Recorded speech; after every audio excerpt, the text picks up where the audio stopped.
Welcome to History in a Hurry. I'm Professor Malcolm Mazer, and in this episode we will cover D-Day during World War II. D-Day, formerly known as Operation Overlord, was one of the most pivotal events of World War II and marked the beginning of the Allied liberation of Western Europe from Nazi control. The invasion took place on June 6, 1944, when over 156,000 Allied troops landed on the beaches of Normandy, France. This operation was the culmination of years of planning and coordination among the Allied forces, primarily led by the United States, the United Kingdom, and Canada, alongside contributions from other Allied nations.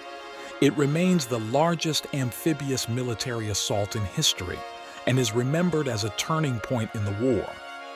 The planning for D-Day began in earnest after the Casablanca Conference in January 1943, where Allied leaders agreed on the necessity of a large-scale invasion to open a Western front against Germany.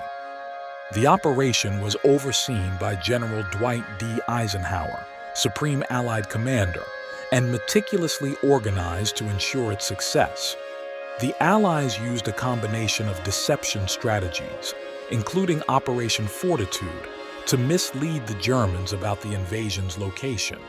The Germans were convinced that the main attack would occur at Pas de Calais, the narrowest point between Britain and France rather than Normandy.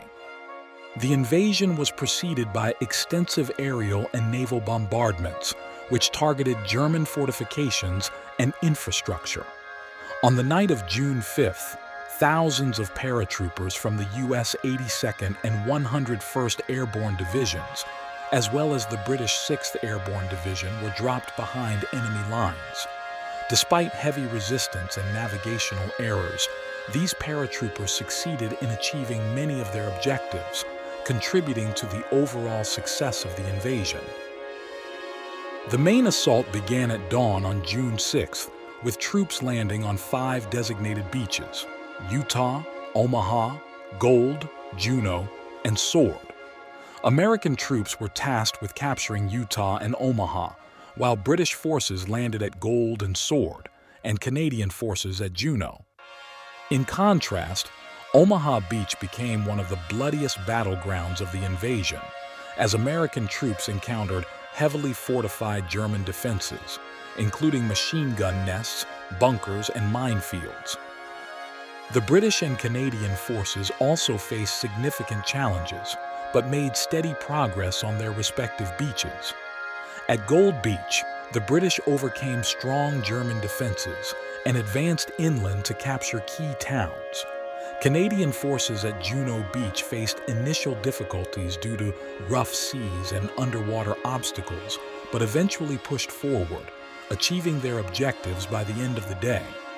At Sword Beach, British forces encountered fierce resistance, but were able to link up with paratroopers from the 6th Airborne Division, securing their positions and preventing German counterattacks. By the end of June 6th, the Allies had successfully established a beachhead along the Normandy coast, but the battle for Normandy was far from over. The Germans launched several counterattacks in the weeks that followed, and the Allies faced the challenge of advancing through the dense hedgerows of the Normandy countryside, a terrain that favored the German defenders. Nevertheless, the Allies continued to push forward, capturing key cities such as Caen, and eventually breaking out of Normandy in late July with Operation Cobra. This breakthrough allowed Allied forces to advance rapidly across France, culminating in the liberation of Paris on August 25, 1944. D-Day was a monumental achievement that came at a tremendous cost. The invasion resulted in over 10,000 Allied casualties on the first day alone, including more than 4,000 deaths. The bravery and sacrifice of the soldiers, sailors, and airmen who participated in the operation remain a defining moment in military history. In the years since, D-Day has been commemorated as a symbol of courage, unity, and sacrifice. The beaches of Normandy are now home to numerous memorials, cemeteries, and museums that honor those who fought and died there, The operation's legacy endures as a testament to the resilience of the human spirit in the face of overwhelming adversity. D-Day stands as a powerful reminder of the cost of war and the enduring importance of working together to achieve peace and justice. Thanks for racing through history with us on History in a Hurry.